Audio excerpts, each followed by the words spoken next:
Hi, I'm Jane Lemuth, and this is my ePortfolio presentation for LSC595.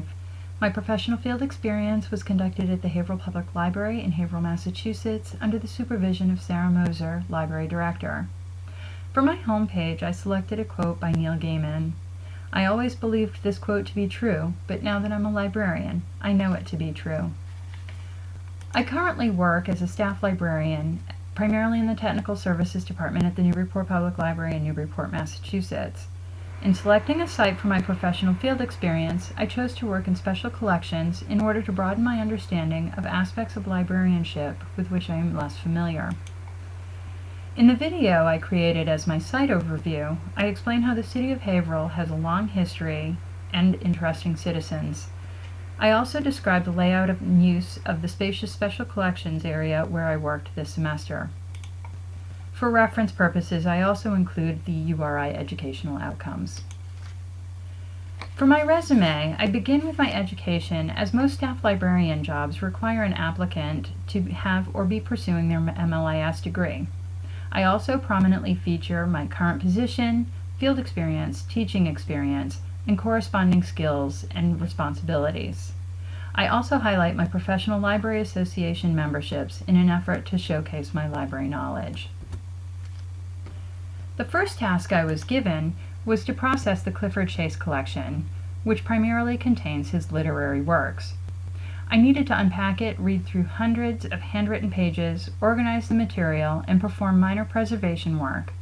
Once it was organized, I placed the items into folders to be housed in archival boxes.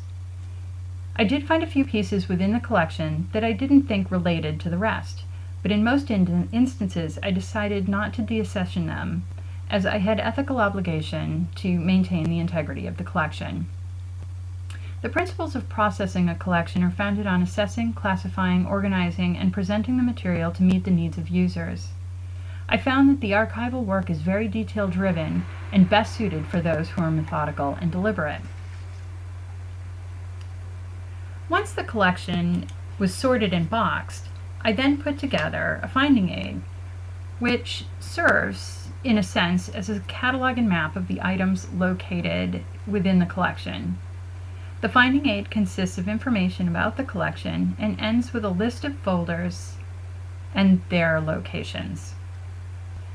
When I first saw what a finding aid was, I was intimidated, but there is a template which is standard within the archival community, and with all of the research and processing that I did, it was merely filling in the blanks.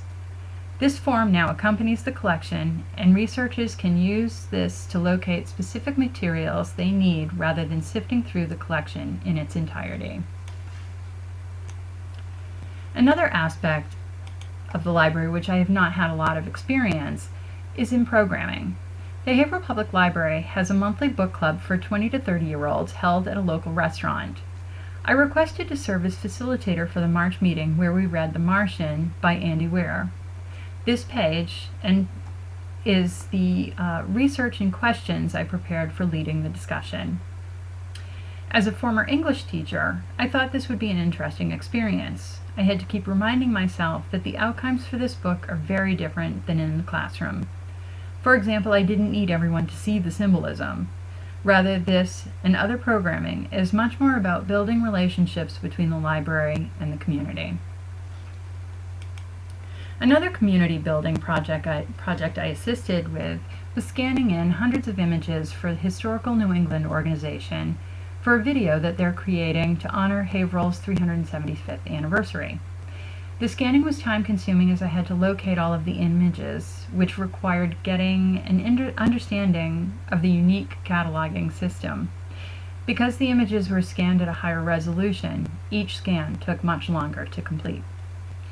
This project touched on all 4 educational outcomes. I worked on foundations in organizing and making materials accessible for users. It represented lifelong learning in building community partnerships. As a scanning project, it shows an understanding of the importance of digital media, and also had ethical considerations since the project was originally approved by the previous library administration. Despite having limited staff to complete a project of its size, the current administration was obligated to honor the request.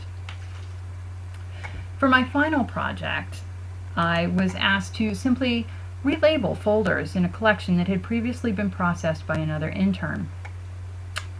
There are fascinating items within the collection, like Lizzie Borden trial transcripts and letters from President Teddy Roosevelt. So I browsed through the collection while I was relabeling.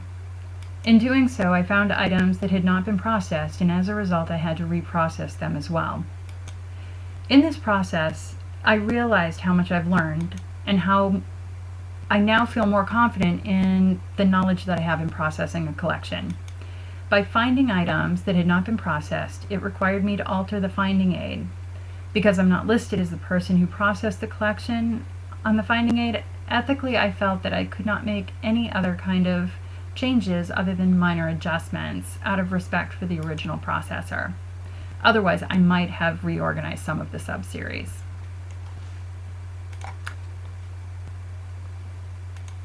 Finally, this field experience has truly exposed me to all of the educational outcomes. I reinforced my understanding of the foundations through my work with the research and organization of collections for easy user access. I met the needs of users and encouraged lifelong learning by fostering community partnerships through my work on the book club. I showed my understanding of the importance of digital media in Scanning Project. And finally, I applied leadership skills and ethical principles in the decisions that I made throughout this experience. This experience could not have been possible without the help and guidance of the librarian staff at the Haverhill Public Library. Thank you all for listening, and stay awesome, librarians.